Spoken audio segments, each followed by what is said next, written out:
तो जो संस्कृत और बंगाली में भगवान की स्तुतियाँ दी गई हैं, हम तो वो ठीक से बोल नहीं पाते। तो ऐसा ना हो कि हम तो भगवान को संतुष्ट करने जाएं और उल्टा काम हो जाए। वो एक कहावत भी है, बोलते हैं ना, चौबे जी छब्बे जी बनने गए थे, दुबे जी बन गए। 2 बढ़ाने गए थे, 2 कम हो गए। तो पता चले कि भक्ति में आगे बढ़ने गए थे, उल्टा लेने के देने पड़ गए। भागवतम में बताया गया है कि आप अपने सभी जितने भी आपके दायित्व हैं, जितने भी आपके कर्तव्य हैं, आप उसका पूरी दक्षता से आप निर्वाह कीजिए। बेकार है, कोई फायदा नहीं उसका। क्या मिला, क्या फल मिला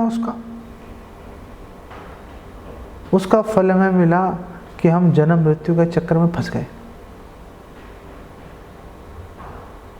और भागवतम आगे बता रही है कि आप भगवान की सेवा दोषपूर्ण तरीके से भी करो। बहुत गलतियां हो रही हैं जी हमारे से सेवा करने में। अरे फर्क नहीं पड़ता।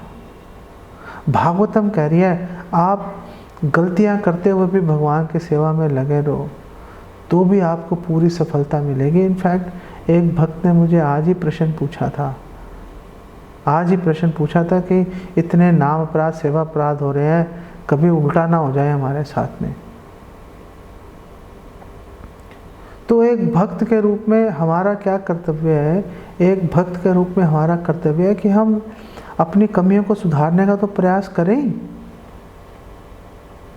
वो तो करना ही चाहिए, लेकिन अपनी कमियों से हतोत्साहित होकर उसको छोड़ना भी नहीं चाहिए सेवा को। अरे जब गलतियां हो रही हैं फिर क्यों करें?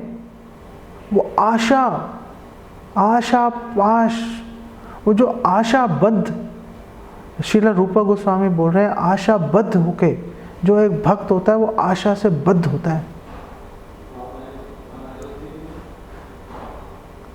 एक जो भक्त होता है मूकम करोति वाचालम पंगुम लंघते गिरिम यत कृपा तम हम वंदे परमानंद माधवम। ये भगवान की कृपा होगी, जो गूंगा है वो बहुत ही दक्ष प्रवक्ता बन जाएगा, लंगड़ा पर्वत पार कर जाएगा, बोना व्यक्ति आसमान को छू लेगा।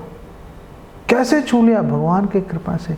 भगवान की कृपा पर, भगवान के वात्सल्य पर, भगवान की करुणा पर एक भक्त ध्यान लगाकर अपनी कमियों के बावजूद सेवा को नहीं रोकता। भगवान सारग्राही है, भगवान भावग्राही है, भार ग्राही नहीं है।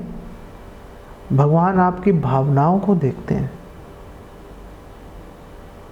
भगवान आपकी भावनाओं को, आपकी चेतना को देख रहे हैं, आपकी शरणागत, आपके सरेंडर को देख रहे हैं। भगवान ये नहीं देख रहे कि आप कितनी दक्षता से कर रहे हो। दक्षता से कर पाओ, बहुत अच्छी बात है,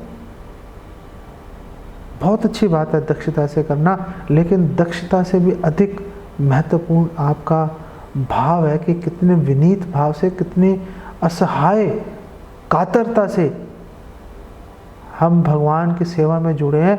आप श्लोक का उच्चारण, स्तुतियों का उच्चारण ठीक से नहीं कर पा रहे, परवाह नहीं है, कोई परवाह नहीं है। श्रील प्रभुपाद की दया से पूरे संसार के अंदर भगवद गीता भागवतम की शिक्षाओं का प्रचार हुआ। पूरे संसार के अंदर लोग भगवद गीता भागवतम के श्लोकों का उच्चारण कर रहे हैं। क्या शुद्ध उच्चारण कर रहे हैं? नहीं कर रहे, फर्क नहीं पड़ता। भगवान स्वीकार कर रहे हैं, भगवान भाव को स्वीकार करते हैं। इसलिए आप पूरी तरह निश्चिंत रहिए, पूरी तरह निश्चिंत रहिए। आप भागवतम के 11वें स्कंद में बोला है कि धावन निमिल्यवा नेत्रे, कि आप आंखें बंद करके भी दौड़ोगे, ना स्खलेत ना पतेत इहा, आप गिरोगे नहीं। अरे गिरेंगे नहीं, फिसल तो सकते हैं। ना स्खलेत, अरे फिसलोगे भी नहीं आप। भगवान पूर्ण रूपेण आपकी रक्षा करेंगे, आप बिल्कुल भी चिंता मत कीजिए। बिल्कुल धड़ल्ले से, पूरे कॉन्फिडेंस, पूरे आत्मविश्वास के साथ आप गलत उच्चारण करते रहिए। जब चैतन्य महाप्रभु दक्षिण भारत की यात्रा पर गए थे तो वहाँ पे एक ब्राह्मण से मिले थे जो कि अनपढ़ था, लेकिन उस ब्राह्मण को उसके गुरु ने बोला था कि तुम रोज़ भगवत गीता का पाठ किया करो।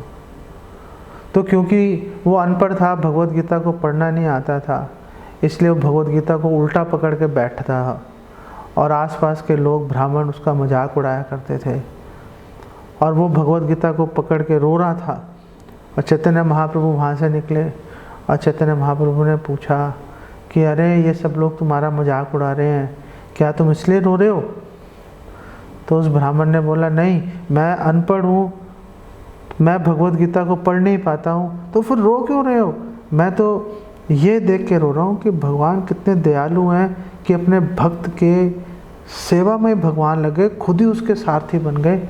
इतने महान भगवान की मैं कैसे भगवान के वात्सल्य को मैं सह नहीं पा रहा।